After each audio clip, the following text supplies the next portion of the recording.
Yeah, so I'm going to start because time is short. Thank you for coming and welcome to all of you. I was actually sitting up here and listening to George on the video and kind of took a lot of the words out of my mouth and almost made me want to sort of design what I was going to speak about. And what he was saying is how it's very difficult up front to know what the context is going to be and what is going to be relevant in the context. So yeah, a lot of what I want to speak about actually builds on what George was speaking about earlier. And so in that context, I think I might skip through quite a lot of my slides. So just a little bit of a context. I want to start with a little bit of a story. So I started out, I was actually a mature student, but was interested in healing and also medicine and chemistry. And so I went and studied pharmacy. And I had a very significant kind of life-changing moment very close to qualifying when I was in a day clinic in Mitchell's Plain here and sitting in a very crowded waiting room. And I had little packet of pills in this hand that I was ready to hand over to one of the patients in the waiting room. And I had all of this kind of physiology, biochemistry, pharmacology, pharmaceutical chemistry, all kind of busy in my head. And I had this person in front of me who actually was having seizures and epilepsy.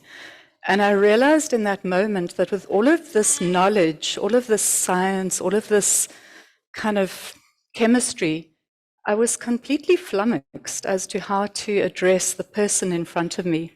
I also had the professor standing right next to me because it was in my internship and he was kind of guiding me. And I was floored. I was in my mid-30s, I wasn't a young student. And I knew that I didn't have the skills to actually be relevant to this person as a human being. There was also, the whole context that we live in South Africa, me being a white woman in a, different cultured hospital. I just was not equipped. And so that sent me on a journey of really trying to understand what is this empathy? What is it? What do we need in order to be able to be relevant to people that we're working for? So I went back to pharmacy school, did my master's, and I'll tell you a little bit more about my journey. But it's, in a sense, given me an insight into the complexity of what it requires to be relevant to another person. And I also just want to reference what George was saying in terms of kind of birthing that other person, if it's in a healing context, if it's in a creativity context. How are you birthing? How are you allowing another person to be in order that they can come to their full expression? So I just want to very quickly go through celebrate. What do I celebrate? I really think that design thinking for me, I was very excited when I came across design thinking, human centricity. I was coming out of kind of a shift towards patient centricity in medicine. But realize that it's so much more than just, healthcare, this healing of our planet, healing of humanity. And so the human centricity, the working together, the co-creation, and of course the empathy that really excited me. And a question that I really hold working in organizations is how do we humanize organizations so that people can come to their full expression? So that really brings me to the topic of my talk and how I want to kind of make it relevant in terms of interrogating. So empathy, what is it? And what does it really require of us as practitioners, as designers, to be able to be empathic in order to elicit or create real significant change? And so in science, we speak about usually cognitive and affective empathy. So cognitive empathy is about being able to understand another person's point of view. Affective empathy is about an ability to be able to feel what another person is feeling. And then they also speak about empathic concern, and that is when you have a response inside of yourself, which is in response to a distress in another person and consistent with what you perceive that distress to be. So in a sense, those are the three kind of traditional scientific understandings of empathy.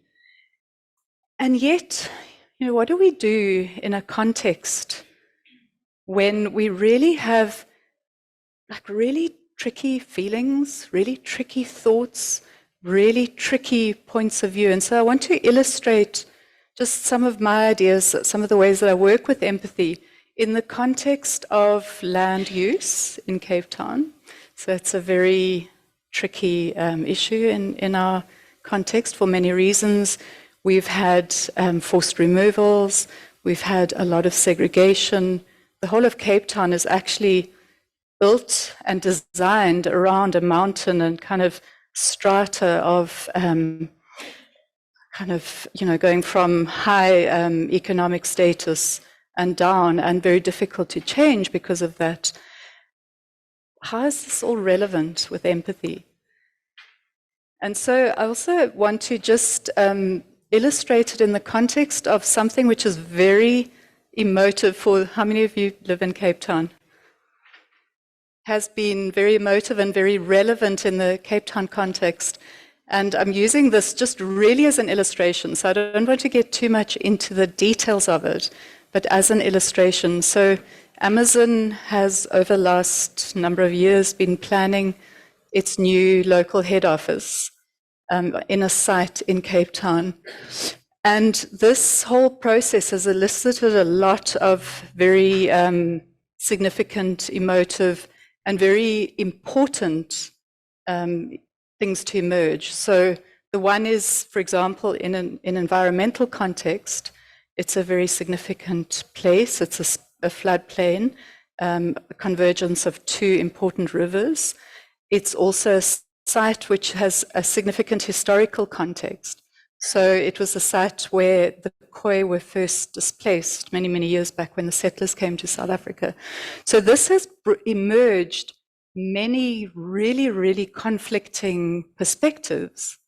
So I would like, just as an exercise, I'm going to go through to consider, if you were a designer, if you were working in this really significant, important social context, and you need to empathize with all of these stakeholders.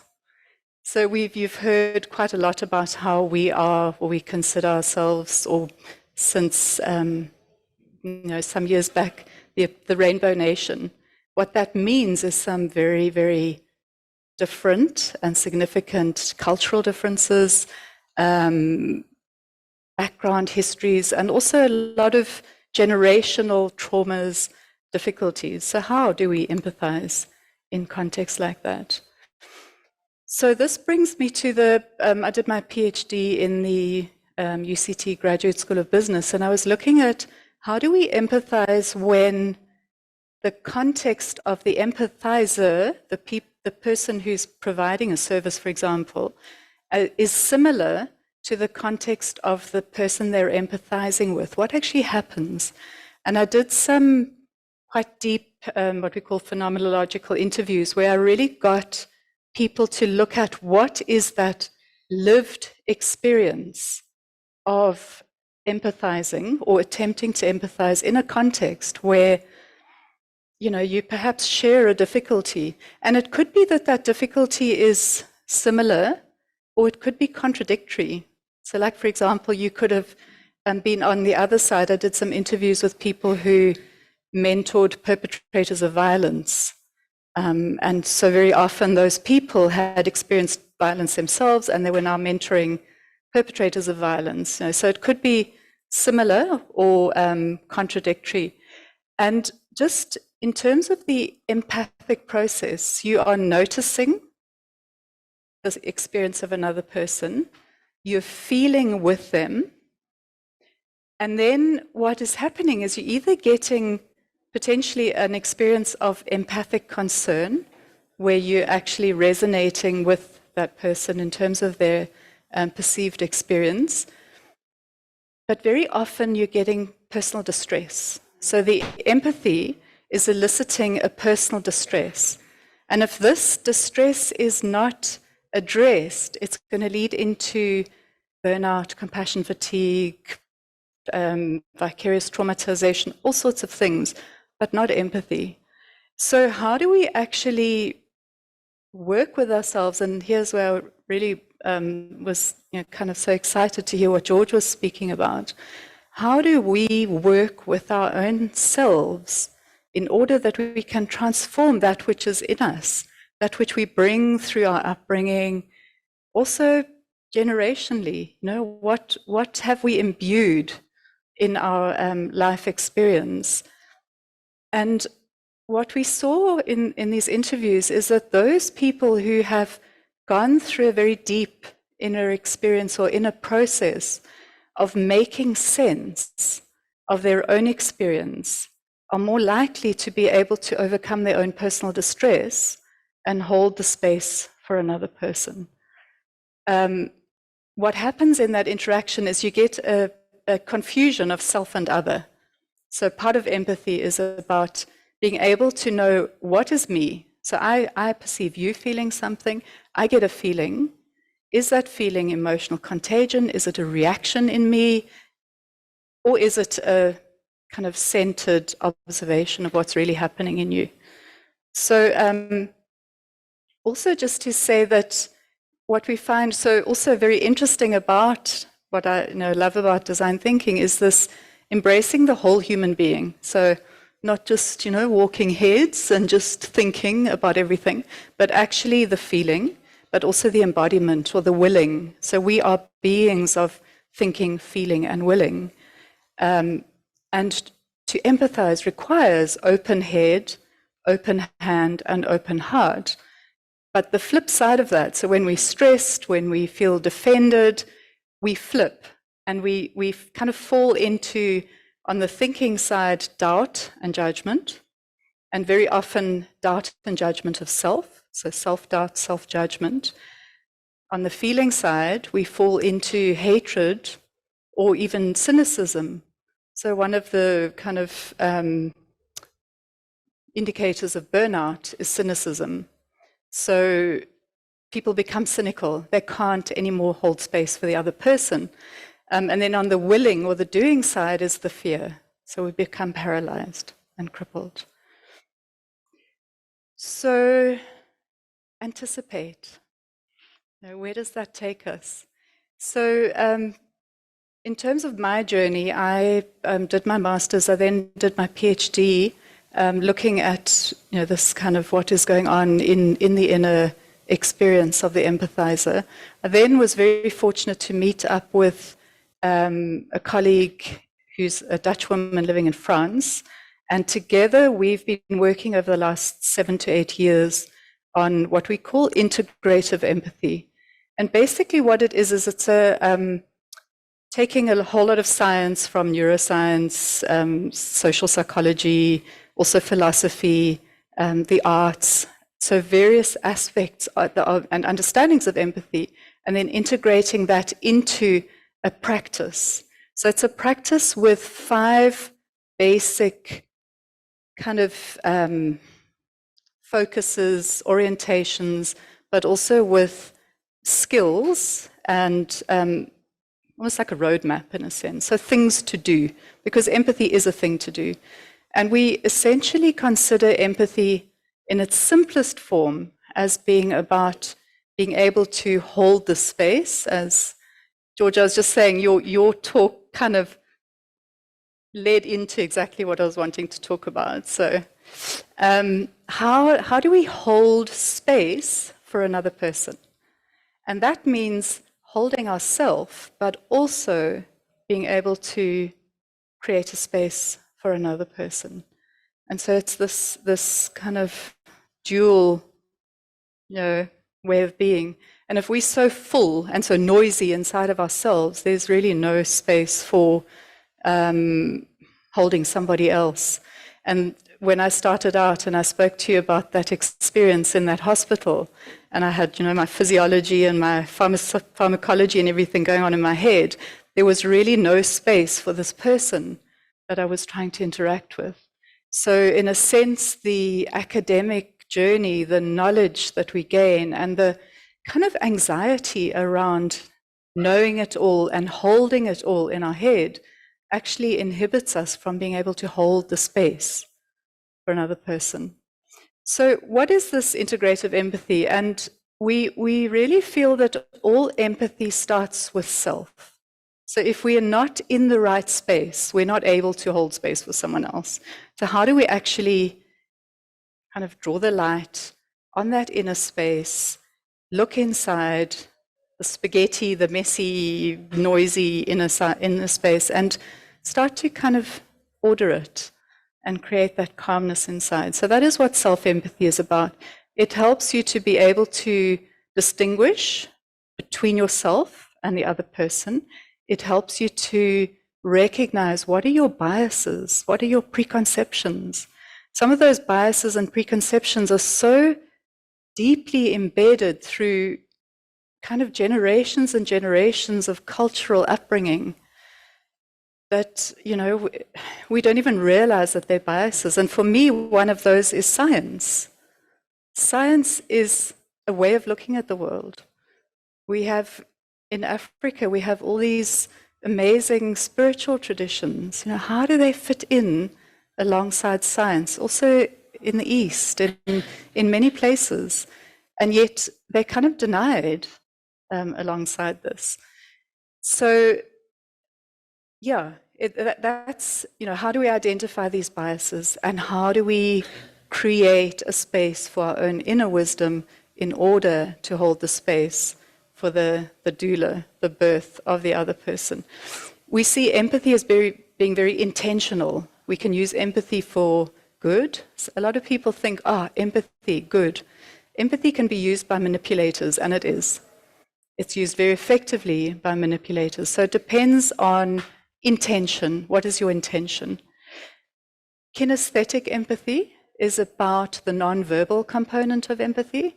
It's used a lot in dance, in performance.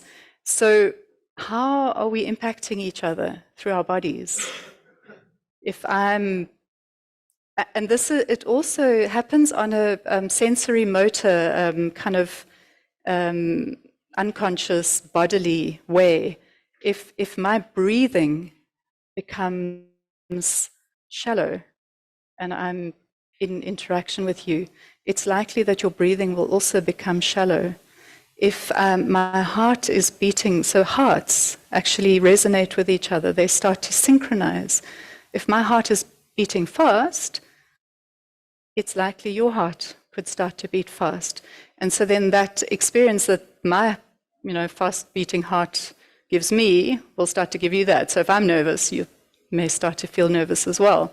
So this is what kinesthetic empathy is about. It's about becoming more aware of our senses through our bodies, the impact of that, how we express it through gesture and also through our sensory motor kind of bodily processes.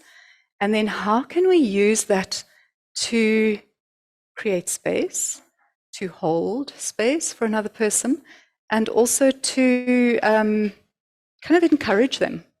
So there's a synchrony that happens, there's a mimicry that happens, and we can apply it in a way that helps to benefit the process, open people up.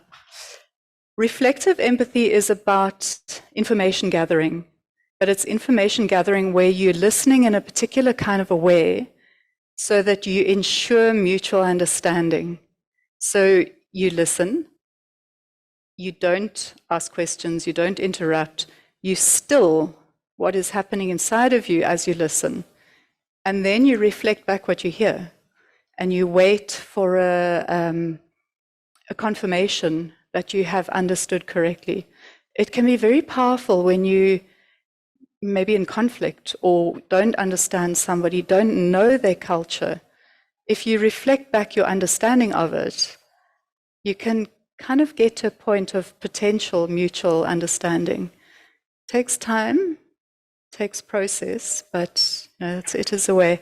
Then imaginative empathy is about perspective. So this is more the cognitive side of empathy, and it's about inquiring, finding out another person's perspective, articulating that perspective, but then also very importantly, gaining an insider view of it. So what we often do with perspective taking is we consider how would I be in your situation or your context? That's the imagined self perspective. But the real empathy is how are you in your perspective? And that requires back to the self empathy. What am I bringing into this interaction in order that I can actually have an insider view into your perspective? And then all that is gathered, that information is gathered into empathic creativity and actionable outcomes. So back to the Amazon building. So I'd like to have your permission to do just a little exercise with you. Time is short, I know, but I think after watching, George, your session, I think you're up to it.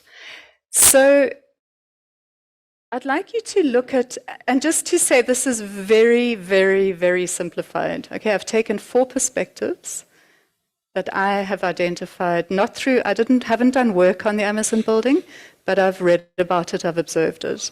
So I've taken 4 perspectives that I recognize.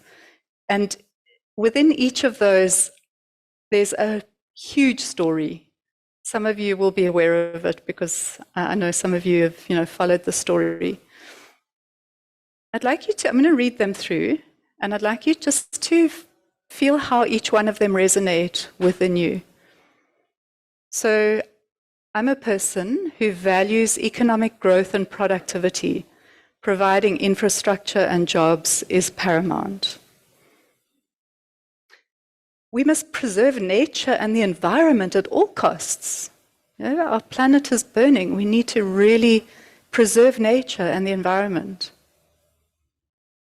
The rights and historical considerations of our people are most important.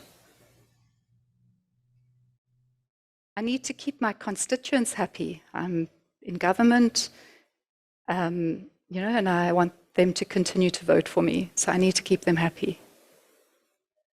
Okay.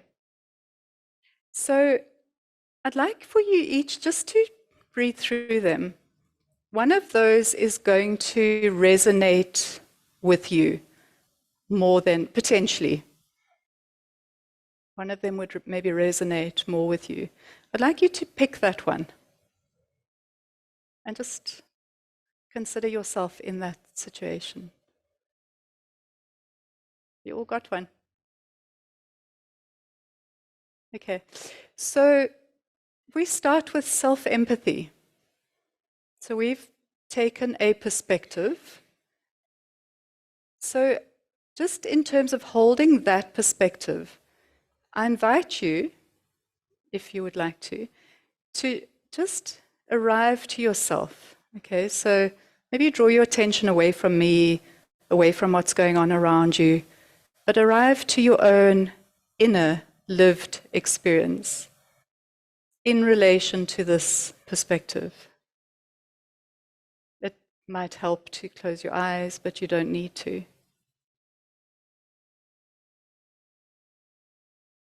It helps to just observe your breathing.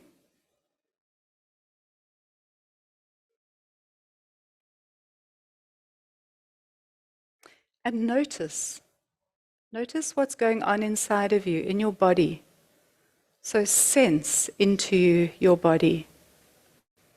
And there may be a place in your body where you feel kind of a sensation, something's happening, movement. Put your hand on that place.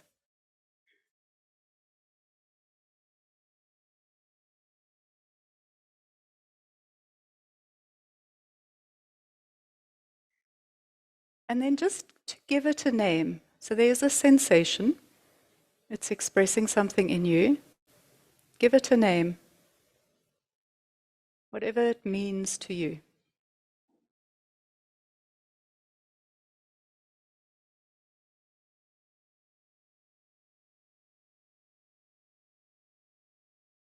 I invite anybody, if they would like to share that. Anyone would like to share what happens inside of you when you consider that perspective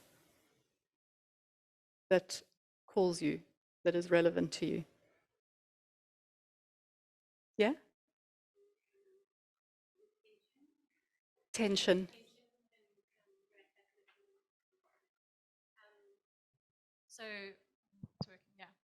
It was tension primarily, sat in my shoulders, and when I sat with it for a little while longer, it actually started to transform a bit into anger. Okay, great. Thank you. Anyone else?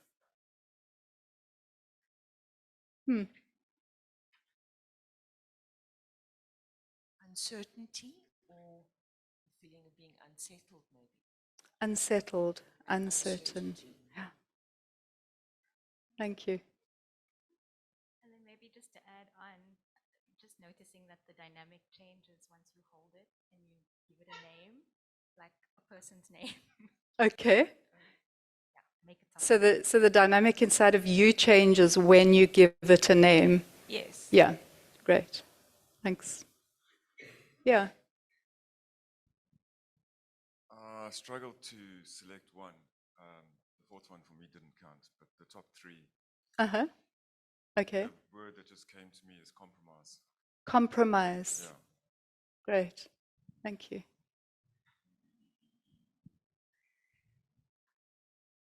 Yeah. Can we have one last one? Thanks. I chose one and sat with it for a while, and then at the same time I thought to myself, but can it be the one without the other? And so the compromise started setting in, which made me feel unsettled within myself, because I almost felt like, why am I not making a decision, a very decisive one? Yes. And so that became a bit unsettling for me again. Okay. Thank you. So as you can see, many things come up. Now, I'm on purpose not asking which perspective you've taken, because this is more about the empathy and more about the response in you than the actual issue. But so now, if you consider whatever that response was in you, consider now that you want to take the perspective of one of the others that were more difficult or more tricky for you. What would you need in you to hold space for one of those perspectives that was really difficult for you? Imagine. What would you require?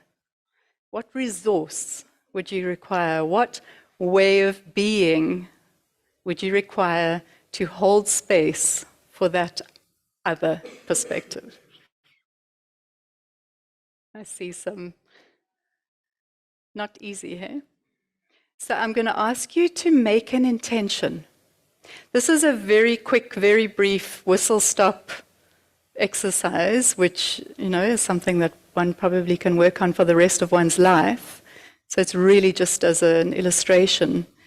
But what we would do now is to look at, well, what resource do I need in order to be able to hold the space for that person, particularly when it's tricky, and set an intention, and then to go about, well, how do I actually resource that thing that I need?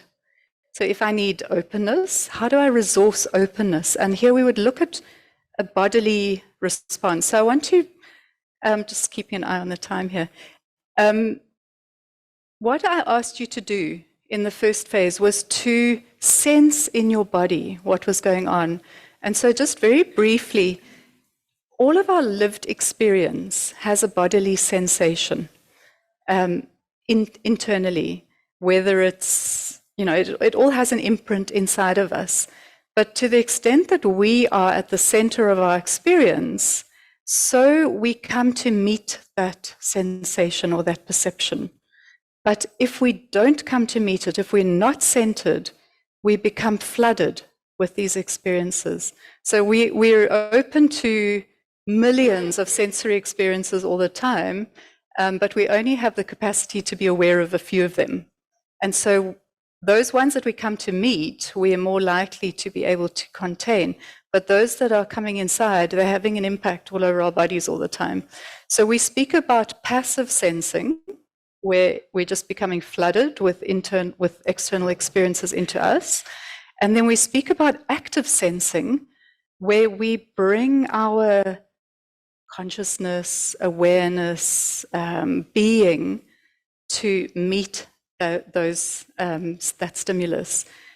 And in that exercise, what I was encouraging you to do is to become more aware of what's going on inside of you through active sensing. We also work with 12 kind of sense foci. So I'm just going to read through them very quickly. So inwardly, we have a sense of life. That's our sense of well-being. How are we? We have a sense of that. We have a sense of movement and a sense of balance. And this is what we call our kinesthetic senses. And it's related to gesture. It's related to our internal experience and how we express it through our body language. We have a sense of touch, we all know about. We have a sense of smell. Then outwardly, we taste what comes into us. We see. We have an experience or a sense of warmth, and that can be, heat, sort of in the external sense. But we also have the sense of warmth of a person. Is a person cool? Are they warm? What is the sense that we get from that person? We have a sense of hearing, we hear sound, but we also have a sense of meaning. So there's a sound, but there's a meaning. Okay? We've had some amazing music. It carries a meaning in it, which goes beyond just what hits our eardrums. We have a sense of thought. We're not the source of thought, but we can sense thought. We have a sense of our own thoughts. We have the sense of another person's thought. And we also have the sense of what we call, what I've put here as ego, which is the I of another person. So we know, we often say, is somebody home? Are their eyes shining? What's going on with the person inside? So in terms of this active and passive sensing, and in terms of empathy, we can sense ourselves, but we can also sense the other person. We also work with 3 other kind of more developed senses, which are sense of imagination, which is the sense of inner sight, the sense of hearing, which is inspiration, which is the inner hearing, and intuition, which is inner thought. So these are what we have available to us when we are empathizing with other people. And so just as a last exercise, in terms of now putting yourself into the perspective of the other person, and I want to go back to those perspectives. And if you imagine now, I'd like you to pick one of the perspectives that is difficult for you, the one that you really don't want to address.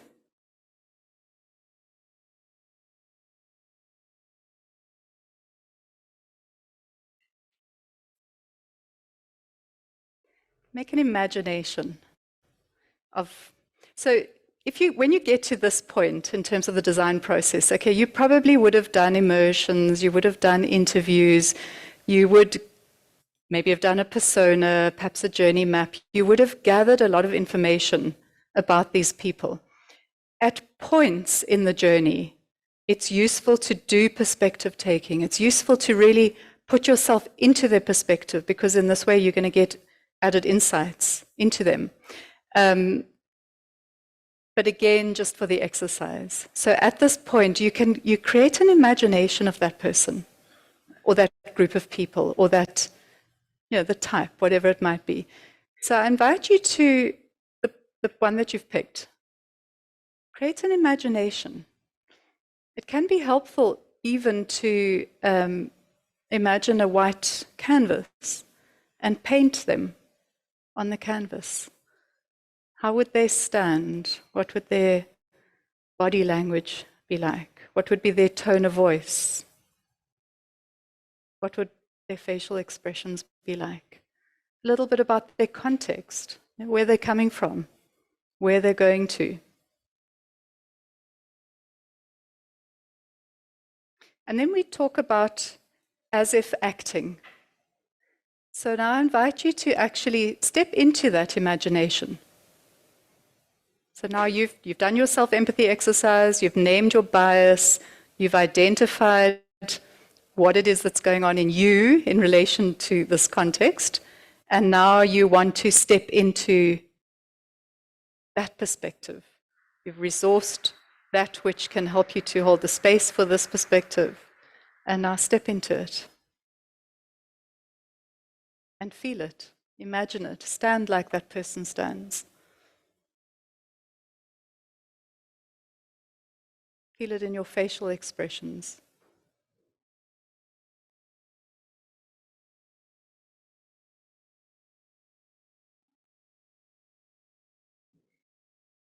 And I'm actually going to turn this around now, and I'm going to ask you any questions from this perspective that you're embodying now.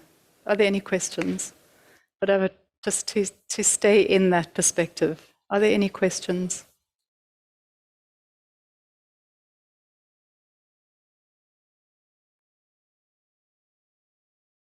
Very quiet.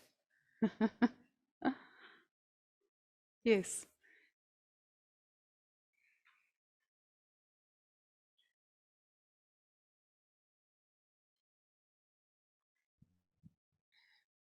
Thank you. You took us on a wonderful trip. Interesting. I don't know, maybe ups and downs, but a real trip. Question for you. How does empathy and all these forms of empathy that you shared with us play with power? Like, let's say the person you're trying to hold space for has and holds a lot of power. Holds a lot of power. And is not replicating the space you make. So I'm just struggling in my head to put these two together. Yeah, look, I think power is always a very complex issue, and there can be power represented in both ways. If you hold, the thing with empathy is that it is a give and take. So you hold a space, or you attempt to hold a space, but if that is not responded to, then it's not going to, particularly necessarily work. But then it's about finding, well, what is it in me that can meet this person? So if you say they're holding power, they may be expressing that power in a particular kind of a way. What does it require in me to meet that? And maybe it needs disarming, maybe it needs encouraging. So I think it's about finding what in you can encourage the open, authentic nature of that other person. So that's what it requires, because there is always, for me, when there's power, there's something that's guarded, there's something that's needing to assert in a particular kind of way. But there always is that authentic person inside, and it's about finding. So the holding space, it could be meeting it, it could be challenging it, but you don't know. It's a risk you take. Yeah. Time's up. It's tea time. I wish we had more time for questions, and I'll be around for tea if anyone would like to ask any more questions. Thank you very much for being here. Thank you.